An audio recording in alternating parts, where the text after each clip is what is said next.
welcome back to another Film Geek video. And yes, it's finally happened. Charming Amy and I have moved back into our home in downtown Kansas City. We are no longer living in that hotel. Our apartment was finally cleared by the city that it was habitable, so we are here now. There's still a little bit of construction going on, but nothing too horrible, nothing that we can't live around, basically. So we are able to come back home, and so we couldn't be happier. So if you were wondering why there was no video last week, well, one reason was we were moving back into our apartment, and the other was we decided to run off and get hitched. That's right, Charming Amy and I got married recently, and there's the ring on my finger to prove it. So we went to Silver Dollar City for the weekend for a little honeymoon, and now we are back. And I am able to film in my home and do my YouTube thing in my more comfortable, warm environment that I prefer to be in, rather than a hotel. Guys, it was nuts. Like, I am not making this up, okay? We had like this tiny little kitchenette area, and I had my phone and a lighting rig, like a tiny little light, and I set across on this little wooden stool, and I had a TV tray with my microphone on top of a legit M&M's container from Costco, like one of those big M&M buckets. Like, that was what my microphone was sitting on. I had a light, and I was in this tiny little kitchenette, and literally feet away was Charming Amy in the bed. We didn't have an oven or anything. It was like just this little, what was it called? Hot plate. So we could just like heat some stuff up. We also had a microwave. So it is so great to be home. Like the first thing I did when we got home, from everything else we got home earlier, and I like fired up the oven and baked something. I was like, oh, so nice to have an oven again. Okay, enough with my life updates. A little bit about the video that I'm doing today, because it's a little bit different of a format that I'm used to doing, because today I'm doing a revisiting review. Later this week, I am going to go see the new movie Avatar: The Way of Water. It's the sequel to the original Avatar, and I have not seen the original Avatar since 2009 when it came out. I went and saw it over opening weekend, and then I was like, okay, so that was a movie. Alright, so anyways, I wasn't the biggest fan when this film came out. Sorry, it just didn't vibe with me. I could see where some people liked it, but for someone like me, it's kind of like when someone has seen an ass ton of horror movies, or they're really big into, like deep, dramatic, Oscar-worthy films, and things of that sort. When a movie comes out that generally has a very common vibe to it, it doesn't mesh well. And for someone like myself who has seen an ass ton of movies in general, but science fiction films, this movie came across as very to me. Not bad, not good, it was just So when I saw it in theaters in 2009, and I did not see it in the 3D, okay? I didn't see it in 3D, and I know people are like, oh, you didn't see it in the 3D, then you didn't get the full experience of the Avatar. Well, okay, guys, you know what? I'm gonna be straight with you. I didn't want to pay the extra money. I didn't think it was worth the 3D, so I didn't get to take in that element, but I did see it on a big screen with a nice sound system and things of that sort, so I did get to take in a lot of the things that this movie does have up to offer.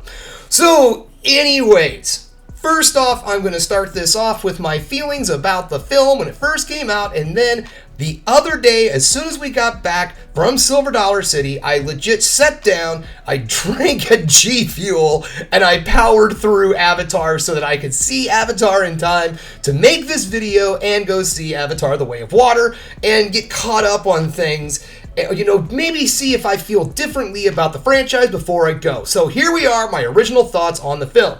Alright, so as I said right out the gate, I felt like this movie was a very been there, done that kind of film, and it didn't really bring a lot to the science fiction genre other than pretty visuals.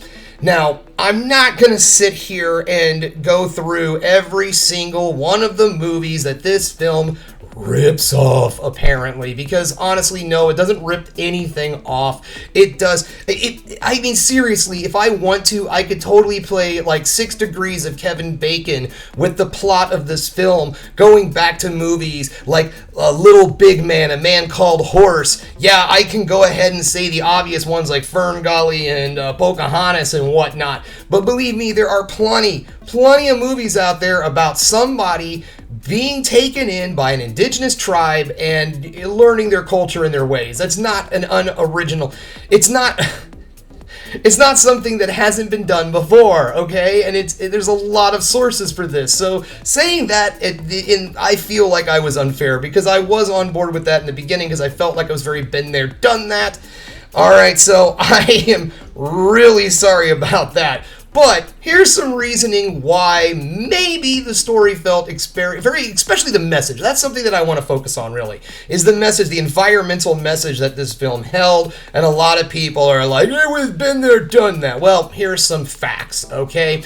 The film started early production, with a treatment, an 80-page treatment that was written by Cameron in 1994.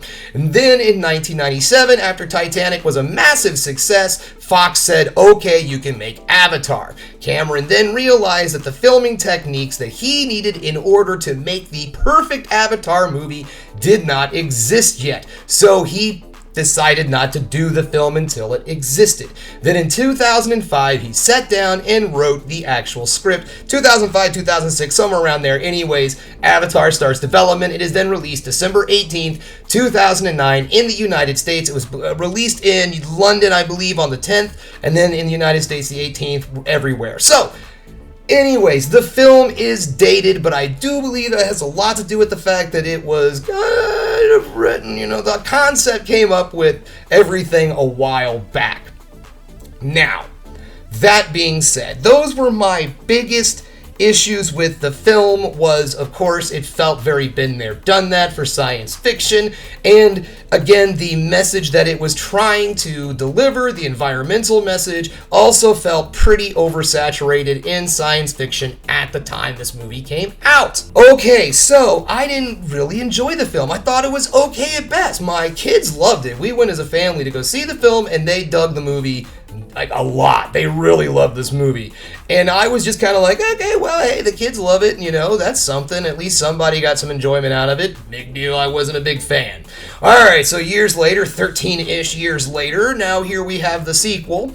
And this is something that I feel a lot of people are being a little critical on when it comes to the sequel, is that it took 13 years. Now, I've seen trailers for this movie for a while, and the main reason why I decided to do the retrospective review, is because I've been seeing this trailer for a long time, and it's made me pretty curious about the movie, which then made me go, you know what, I need to look back and figure out what do I dislike about this movie? Am I being fair in my judgment on this film, feeling that it was very been there, done that, and so on and so forth.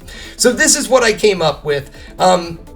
Now, okay, so wait, I want to say, now, I wasn't, totally shitting on this movie back in the day when it came out. Whenever anybody asked me what I thought about the movie, I would always say it was amazingly beautiful. It's filming, the cinematography is gorgeous, the special effects, the motion capture was so freaking amazing for its time. I mean, it really was something to behold when seeing it in theater. So I would always defend it in that regard, saying that it was extremely beautiful to watch. So, like I said, the movie was to me when it first came out. Now, my take on the film today has kind of changed a little bit, honestly. I kind of look at it a little bit differently, knowing that there's going to be a sequel coming out. Okay, so how have my feelings changed since I've watched this movie just last night, and I hadn't seen the film since December 18th, 2009, when the film first released. I've had this on Blu-ray, and I totally forgot. I've never watched it. It'll be on in the background. Sometimes my brother-in-law is a huge fan of this film. So sometimes, we would be having, a family event or something like that, and it was on in the background. And so every now and then I would catch a scene and be like, oh yeah, there's those blue guys flying around on them birdie birds again, hey? And it's okay, whatever, moving on. So, it's not that I haven't been exposed to the film, it's just I've had no longing to watch this movie. So here recently, after the honeymoon, and Amy has been a big fan of this film for a while now, and so she's like, you know what, you really need to go back and be fair. So here are my feelings on this film now. All right, so here we are, December, what is it, 16th is being released now, December 16th in the US. And so that's about the time this film will be that's about the time I'll be uploading my new review. Anyways, so my feelings in this film now is, it's not so bad, really, to be perfectly honest. And what I did, and I think this is very important for you to kind of get a different perspective of the film, is completely disregard the fact that it's very similar to a lot of other things. Think of the film as something else, and that is not telling the story that's actually what's playing out on screen. Now, hear me out here. What I feel the real story of the Avatar film is Pandora. Pandora, the planet, and so on, and what's going on to the planet and how it interacts with the Na'vi, and so on and so forth. I really feel that the plot of this film was very kind of loose and not really all that important to this movie. Cameron knew that he was going to make more films eventually. So I think that this movie was very focused on world building, which it does in spades. This film delivers with world building like nothing else. And the pacing in this film, for a movie that really got hit hard with people talking about how long it was back in the day, I forget. I think it just clocks in either at 3 hours or just under 3 hours, like 2 hours, 45 minutes or something like that. I'm not sure. But anyways, for its time period, it was considered like, oh my God, it's 2 hours and it's got like birds flying people and crap. How is this going to make money? So, the time on the pacing of the film completely makes up for everything, every problem at all with it being a long film, because it really keeps you intrigued throughout the entire thing. I really love the world building. It was just absolutely outstanding. And each act of this film is very distinctive and it has its own vibe. And of course, everything erupts into a very typical and normal run-of-the-mill CGI action adventure fantastic explosion extravaganza. But then again, what movie doesn't end that way anymore, right? Other things about this movie that I absolutely love is what it brought to the world of motion capture filming, and it led to something like Rise of the Planet of the Apes, which is outstanding. And yes, this movie Avatar really did help bring in a lot to the motion capture world and really define it. And the digital just effects, the CGI and things of that sort is just absolutely outstanding in this film. And even to this day, nearly 13, or maybe it is 13 years later, whatever, it still looks good. I was watching it on the Blu-ray last night. Yeah, I don't have the 4K thing. Sorry, but I do have Blu-ray, so I was watching it on Blu-ray, and I really was just like, wow. This movie is this much older and it still looks this good to this day. And so that got me thinking that this new movie, The Way of Water, is going to be just awesome. I think the effects in that film are going to be redunculous, and I'm looking forward to it. I really am.